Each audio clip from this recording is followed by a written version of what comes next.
America के पिछले 100 साल के इतिहास में डोनाल्ड ट्रंप पहले ऐसे राष्ट्रपति हैं जो एक बार चुनाव हारने के बाद व्हाइट हाउस में दोबारा वापसी कर रहे हैं।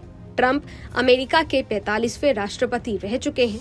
ट्रंप की व्हाइट हाउस में वापसी के साथ ही अमेरिकी विदेश नीति में बदलाव देखने को मिल सकता है। ट्रंप की विदेश नीति ऐसे दौर में कई मोर्चों पर बड़ा बदलाव कर सकती है जब दुनिया के कुछ हिस्से युद्ध और अनिश्चितता के दौर से गुजर रहे हैं। डोनाल्ड ट्रंप की जीत के साथ ही दुनिया भर के देशों के नेताओं के बयान और बधाई संदेश भी आने लगे हैं।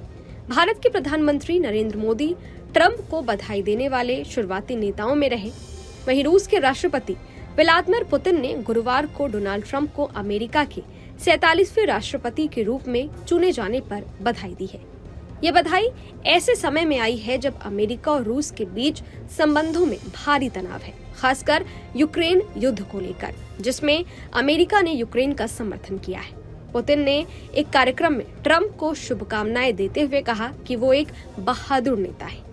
पुतिन ने ट्रंप की बहादुरी की तारीफ भी की है। इतना ही नहीं, ट्रंप पर जुलाई में हुए हत्या के प्रयास के बाद उनके द्वारा दी गई प्रतिक्रिया को भी उन्होंने सराहा है।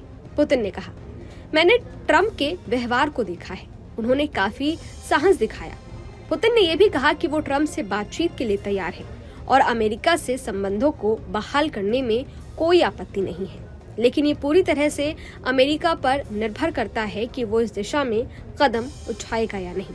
अमेरिकी राष्ट्रपति चुनाव के परिणाम आने के बाद ट्रंप ने मेजर स्विंग स्टेट में शानदार प्रदर्शन करते हुए कमला हैरिस को हराया। ट्रंप की इस जीत के बाद दुनिया भर के नेताओं ने उन्हें बधाई दी, जिसमें पुतिन का भी नाम सबसे बड़ा माना जा रहा है। बाइडेन और उपराष्ट्रपति कमला हैरिस ने भी ट्रंप को बधाई दी और व्हाइट हाउस में सत्ता सौंपने की प्रक्रिया शुरू करने की भी बात कही। वहीं पुतिन का मानना है कि ट्रंप की जीत अमेरिका और रूस के बीच संबंधों में सुधार की दिशा में ये एक मौका हो सकता है। रूस यूक्रेन युद्ध की वजह से अमेरिका और रूस के रिश्तों में काफी तनाव पैदा हो चुका है। अमेरिका ने रूस के खिलाफ कई प्रतिबंध लगाए हैं और रूस की आक्रामकता का बड़े मंचों पर कड़ा विरोध भी किया है। इन परिस्थितियों में ट्रंप का रूस के साथ रिश्तों को सुधारने की बात करना एक नया पहलू हो सकता है। पुतिन ने बधाई देकर संकेत दिया है कि वो इस मुद्दे पर ट्रंप से बातचीत करने के लिए तैयार है, लेकिन इसके लिए अमेरिका का रुख जानना जरूरी है। हालांकि बधाई वाले पूरे घटनाक्रम पर नजर डाला जाए तो पुतिन ने बधाई देने में कोई खासा उत्सुकता नहीं दिखाई है, क्योंकि ट्रंप के जीत के बाद से ही उन्हें बधाइयां मिलनी शुरू हो गई थी। लेकिन पुतिन की तरफ से ना तो कोई बयान आया और ना ही कोई पोस्ट शेयर किया गया।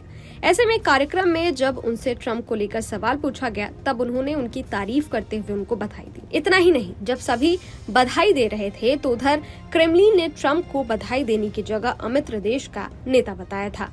बहरहाल अब देखने वाली बात ये होगी कि क्या पुतिन की बधाई से अमेरिका और रूस के बीच संबंधों में सुधार होता है या नहीं। आपको क्या लगता है, कमेंट बॉक्स में जरूर बताइएगा। बाकी देश और दुनिया की तमाम खबरों के लिए देखते रहिए न्यूज नेशन। शुक्रिया।